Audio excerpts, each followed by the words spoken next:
And moving on to another Republican who's not having a good week, Republican Representative George Santos.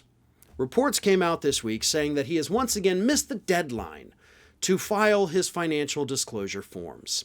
He had originally gotten a 90-day extension after he was supposed to turn in those financial disclosure forms on May 15th.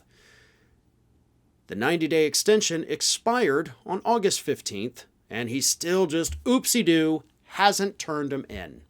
And I think we can all pretty much, use our deductive reasoning skills here and figure out why a guy that's been indicted for money laundering and theft and fraud and basically running a Ponzi scheme with his campaign, I think we all know why he wouldn't want to release his financial disclosure forms.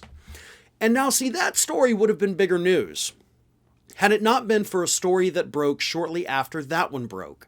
And this one is actually much bigger. Because George Santos's former campaign, guy that goes out and gets donations. Employed by George Santos's campaign, George Santos paid this guy money, and he was indicted this week for impersonating Kevin McCarthy's chief of staff. The man, Samuel Mile, allegedly sent a letter to Santos last September 26th that said, in which he admitted to, quote, faking my identity to a big donor, but stated that he was, quote, high risk, high reward in everything I do. That's according to the indictment, which was filed in the District Court for the Eastern District of New York.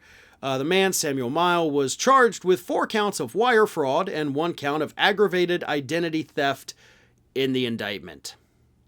He was impersonating McCarthy's chief of staff, Dan Meyer, allegedly. Reaching out to donors saying, hey, I'm with Kevin McCarthy's office. I'm Dan Meyer. We have this candidate up in New York State, right? We need money for him. He's struggling a little bit. We need y'all to come in. Again, hey, look, I'm with Kevin McCarthy. Dude's going to be Speaker of the House if Republicans win, so you can trust me, right?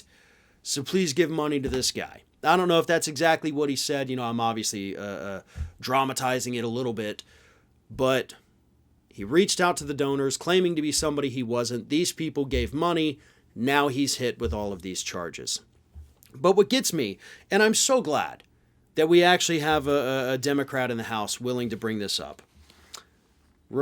Democratic Representative Dan Goldman had this to say. According to a federal indictment, George Santos paid someone to impersonate Kevin McCarthy's chief of staff to raise money, yet McCarthy continues to protect Santos. Pathetic and shameful. And I'm glad that Goldman brought that up because that was my first reaction to this story too. Well, wait a minute, Kevin McCarthy, even though this story, by the way, these accusations against Mile have been out for a very long time. Came out earlier this year. But McCarthy has stood by Santos. He said, well, we should let the voters decide. I'm not going to kick him out. He didn't even take him off the committees. Santos voluntarily left the committees. And he has faced absolutely no repercussions in the House of Representatives after all the lies were revealed. He duped the voters. The voters in his district voted for a human being that doesn't actually exist. He fabricated an entire persona, and that is what voters elected, not this little weasel. But nevertheless, Kevin McCarthy has stood by him, even though there were allegations already that, hey, this guy paid somebody to impersonate your staffer, and McCarthy still says, you know what, though, I'm sticking by Santos. Listen, if I were Dan Myers, McCarthy's chief of staff, I don't know if you're still there, but if you're still there, Dan Myers, you may want to ask your boss, dude, what the heck? He dragged my name through the mud. He's now indicted for fraud, and you're standing by this guy? I don't know. Seems like a pretty good time to maybe update your resume and find somebody a little more humane to work for.